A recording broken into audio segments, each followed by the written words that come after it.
now, a murder suspect has been on the run for nearly 2 weeks after escaping from a St. Louis juvenile detention center. But because he is not an adult, we don't know who police are looking for. Tonight, we ask what is being hidden as privacy and public safety are at odds.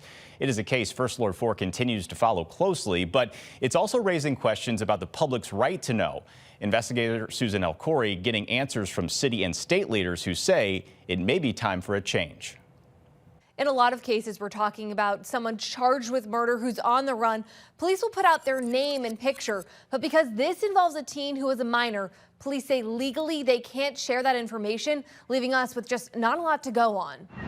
February 3rd, a 17-year-old accused of murder slips out of a St. Louis juvenile detention center, but that's where the details from authorities stop, leaving those who live nearby with more questions than answers. Everywhere you walk or turn, you looking, but you don't know what you're looking for. First Alert 4 investigates, learning the teen is accused in a shooting last October off Shreve Avenue on the city's north side.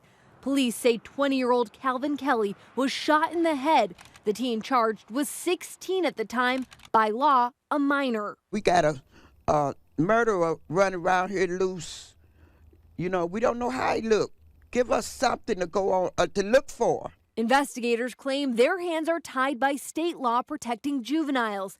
They're describing the teen as 5'6" and 130 pounds, but say they can't share his name or picture. If I'm allowed to do it, I would do it. St. Louis Police Chief Robert Tracy tells us he's weighing what to do, even consulting city lawyers. But as it's written, Missouri law is clear. Minors have privacy protections. I also have to abide by some of the rules as well. And if there are exceptions to it where I weigh public safety over privacy. The only way the teen's information can be released is if he's charged as an adult. That decision is up to a judge. The process can take months, and since it hadn't happened in this case, there's nothing the courts can do now. As privacy laws clash with public safety, it's raising the question, what's being hidden? A concern we took to Missouri Governor Mike Parson. If I could do that, I would be more than happy to do it. Parson said he'd release the teen's name and picture, but it would take changing state law. Something he'd consider if lawmakers brought it to him. You asked me, would I go out there and do that today if I could? I would say yes, I would, to make sure that kid would be apprehended and taken off the streets. At this point, there is no proposed law change, but I did speak to several state lawmakers today who say this is something that they're going to look into. And Susan, we're talking about a teen accused of murder in this case, a very serious charge, of course. How long is this process, or I guess what is the process look like to determine if this person should be charged as an adult?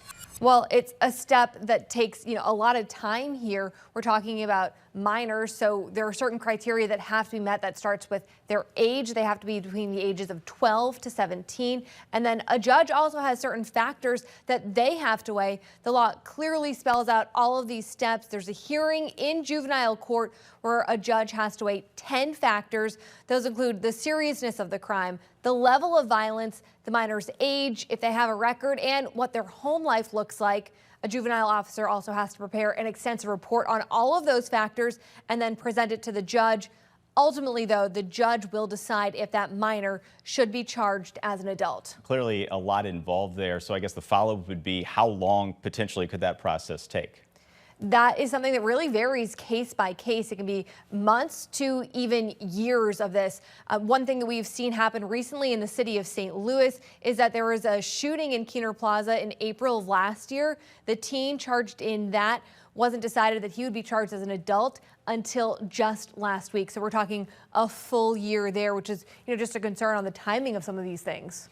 And could a judge, because this teen has escaped this detention center, could a judge potentially charge as an adult in that case for those escape charges, and then potentially we could find out the name of this teen?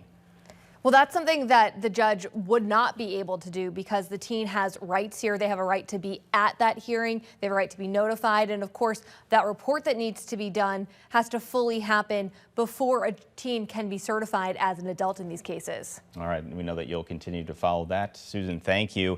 And if you think you have been given your right to access public records taken away, we want to hear from you. Head to firstalert4.com/hidden.